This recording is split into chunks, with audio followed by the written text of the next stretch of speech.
नमस्कार दोस्तों, मेरा नाम अभिषेक है और मैं एक पत्रकार हूँ।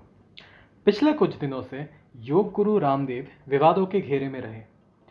वैसे तो आधुनिक चिकित्सा पद्धति के बारे में उनकी राय हम सबको पता है, लेकिन इस बार शायद उन्होंने एक सीमा लांघी है। कुछ दिन पहले वायरल हुई एक वीडियो में रामदेव को ये कहते हुए सुना जा सकता है कि एलोपैथी एक ऐसी स्टूपिड और दिवालिया साइंस है कि पहले क्लोरोक्विन फेल हुई, फिर रेमडेसिविर फेल हो गई, फिर एंटीबायोटिक्स और स्टेरॉइड्स फेल हो गए, प्लाज्मा थेरेपी पर भी बैन लग गया, अभी बुखार के लिए फेबिफ्लू भी फेल है। उन्होंने ये भी कहा कि लाखों लोगों की मौत एलोपैथी की दवा खाने से हुई है और अस्पताल में जाने के बाद ज़्यादा लोगों की मौत हुई है। एक और वीडियो में उनको ये कहते हुए सुना जा सकता है कि डॉक्टर खुद की चिकित्सा नहीं कर पा रहे हैं, तो क्या फ़ायदा ऐसी डॉक्टरी का। उन्होंने कुछ गलत तथ्य भी दिए, जैसे कोविड वैक्सीन के दोनों शॉट्स लेने के बाद भी 1000 डॉक्टरों की मौत हो गई।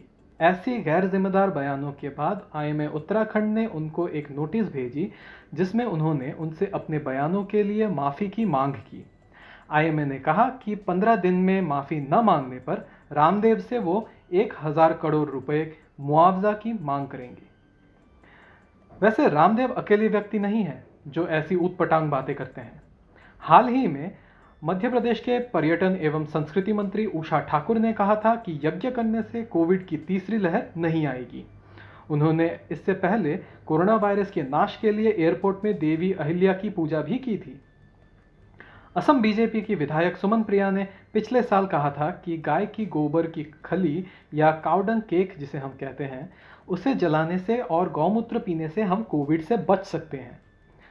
आपको जानकर आश्चर्य होगा कि इस वैश्विक महामारी के चलते हमारे देश के विभिन्न प्रांतों में गौमूत्र पार्टीज का आयोजन किया गया। 2020 के मार्च महीने में अखिल भारत हिंदू महासभा के मुखिया चक्रपाणी महाराज ने नई दिल्ली में एक गौमूत्र पार्टी का आयोजन किया। उन्होंने कहा कि कोविड एक अवतार है जो मांसाहारी लोगों को सजा देने के लिए इस पृथ्वी में आई है। बंगाल बीजेपी के नेता नारायण चैटर्जी को गिरफ्तार किया गया था पिछले साल, जब उनके द्वारा आयोजित गौमूत्र पार्टी में गौमूत्र का सेवन करने के बाद कुछ लोग बीमार पड़ गए। लेकिन उसके बाद बीजेपी बंगाल यूनिट के अध्यक्ष दिलीप घोष ने रोग प्रतिरोधक शक्ति बढ़ाने के लिए गौमूत्र सेवन का समर्थन किया।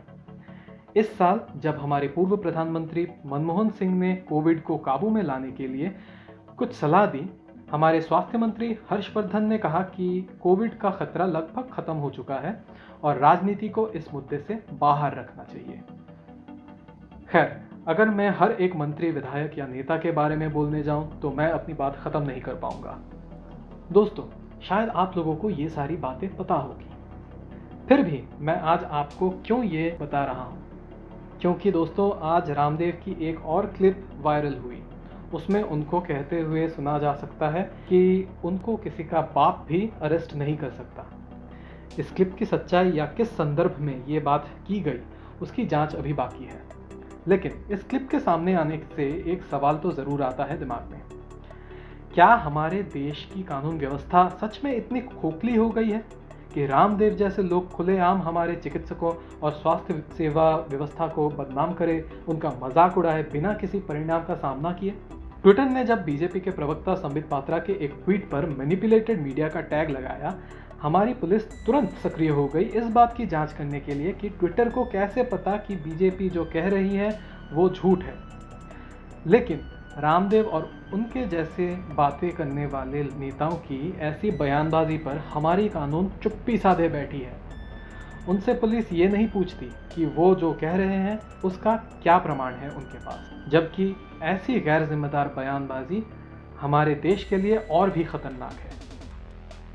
दोस्तों, मैं हमेशा कहता हूं कि कोई भी खबर या तथ्य शेयर करने से पहले हमेशा उसकी जांच करें, चाहे वो कहीं से भी आए।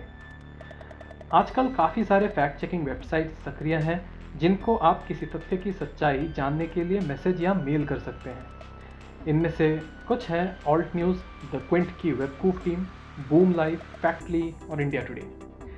इनके वेबसाइट्स पर इनका कॉन्टैक्ट इन्फॉर्मेशन आपको मिल जाएगा। आज के लिए बस इतना ही। मुझे सुनने के लिए धन्यवाद। अगर आप YouTube पर ये सुन रहे हैं तो लाइक और शेयर ज़रूर करें और कमेंट्स में आपका फीडबैक दें। अगर आप मुझसे किसी टॉपिक पर बात करना चाहते हैं या चाहते हैं कि मैं कोई विशेष विषय पर पॉडकास्ट करूं तो ज़रूर बताएं। सतर्क रहें, सुरक्षित रहें, घर से निकलते वक्त हमेशा मास्क पहनें। जय हिंद।